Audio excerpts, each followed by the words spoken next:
Confucius and the Art of Living Well.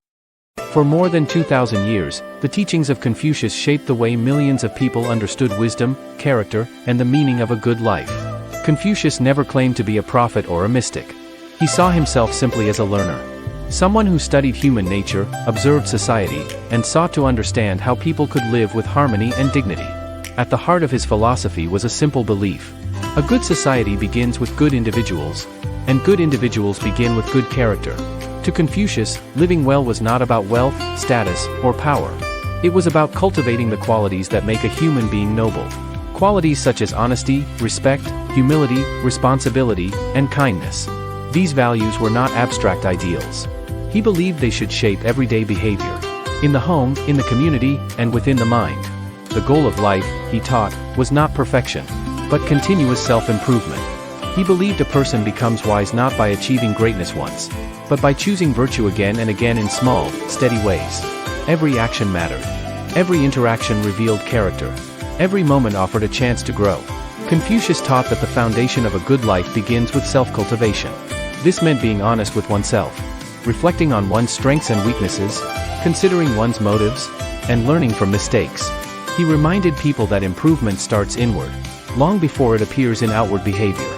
He once said that a person should examine themselves 3 times a day, to question their intentions, to check their sincerity, and to evaluate whether they acted with integrity.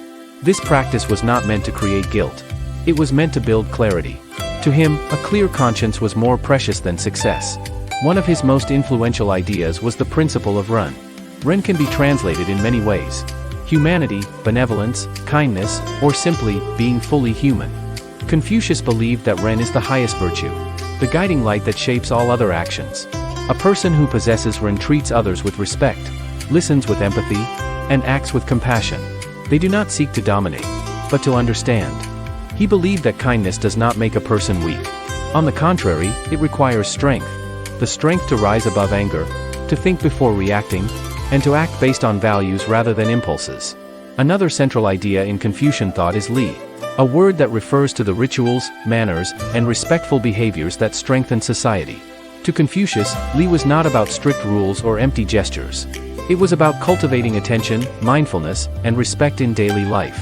He believed that how a person acts in small moments, how they speak, how they listen, how they treat others, reflects who they truly are.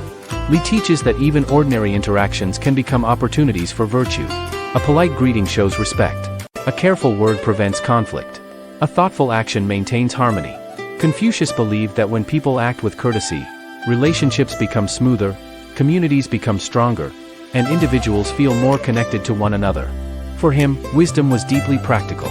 It was not about escaping the world, but about navigating it with integrity. He believed that wisdom is revealed in how a person handles challenges, not with aggression, but with patience, not with pride, but with humility, not with selfishness, but with consideration. These ideas were not merely theoretical. Confucius developed them during a time of political conflict and social disorder. He watched leaders chase personal gain, ignore the needs of their people, and lose sight of justice. He believed the solution was not stronger laws, but stronger character. A good society, he taught, begins with virtuous individuals, and spreads outward like ripples in a pond. Another powerful idea in his philosophy is the concept of the superior person. Not superior by birth or wealth, but by virtue. A superior person is someone who strives for honesty, who corrects their faults, who treats others fairly, and who seeks truth even when it is uncomfortable. Confucius emphasized that anyone can become such a person, regardless of their background.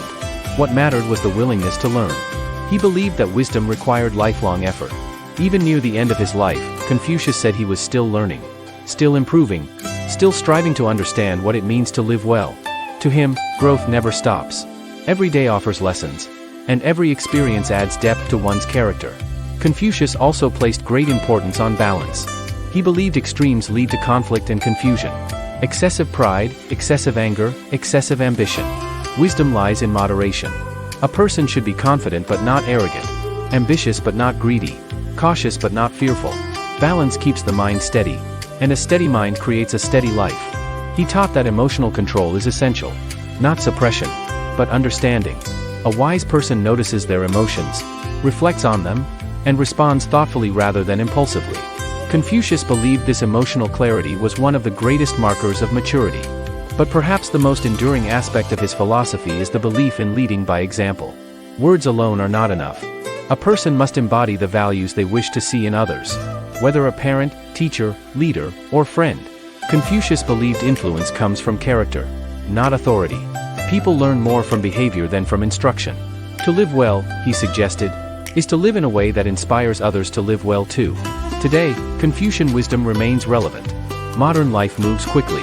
People face distractions, pressures, and uncertainties that pull them away from their values. Confucius reminds us that clarity begins with reflection. That character is built through small choices.